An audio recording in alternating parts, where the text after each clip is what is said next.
10 লক্ষ কোটি টাকা কি খাতে দেওয়া হয়েছে থাকি। আর গত 10 বছরে, বিশেষ করে বিজেপি জবে থেকে ক্ষমতায় এসেছে 2014 থেকে 2026, 12 বছরে বাংলা থেকে তারা কত টাকা নিয়ে গেছে।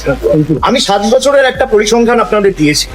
সেখানে আমি মানে অর্থবর্ষ ভেঙে ভেঙে, ফিনান্সিয়াল ইয়ার ধরে ধরে আপনাদের বলেছি যে গত 7 বছরের বিজেপি বাংলার মাটি থেকে ডাইরেক্ট এবং ইনডাইরেক্ট ট্যাক্সের মাধ্যমে, ইনকাম ট্যাক্স, জিএসটির মাধ্যমে আমাদের বাংলা থেকে খালি 6.5 লক্ষ কোটি টাকা নিয়ে গেছে।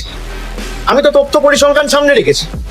আপনি কোথায় কত টাকা দিয়েছে, আর 2021 নির্বাচনে আপনি হারার পর বাংলার কটা লোককে বাড়ি দিয়েছেন, কটা গ্রামীণ রাস্তা করেছেন, আর কটা 100 দিনের জব কার্ড হোল্ডারের ডাইরেক্ট ব্যাংক অ্যাকাউন্ট করে আপনি ব্যাংক অ্যাকাউন্ট ট্রান্সফার করে তাদের অ্যাকাউন্টে টাকা পৌঁছবে, সে কতটা প্রকাশ করুন।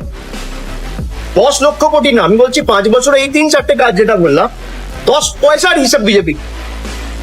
তারা 10 লক্ষ কোটি টাকা বলছে, তো আমি 10 পয়সার হিসাব চাইছি যে 21 থেকে 26 আপনি কটা 100 দিনের জব কার্ড হোল্ডারকে, যারা আবাস যোজনার প্রকৃত প্রাপক, অ্যাকচুয়াল বেনিফিশিয়ারি, যাদের আবাস প্লাস তালিকায় নাম ছিল, কজনকে ক পয়সা দিয়েছে? 60% টাকা দেওয়ার কথা কেন্দ্র। আপনি গ্রামীণ রাস্তায় ক পয়সা দিয়েছেন গত 4-5 বছর? আপনি আবাসে কত টাকা দিয়েছেন গত 4-5 বছরে? তালিকা প্রকাশ করুন। মানুষের জলের টাকা এরা আটকে রাখে।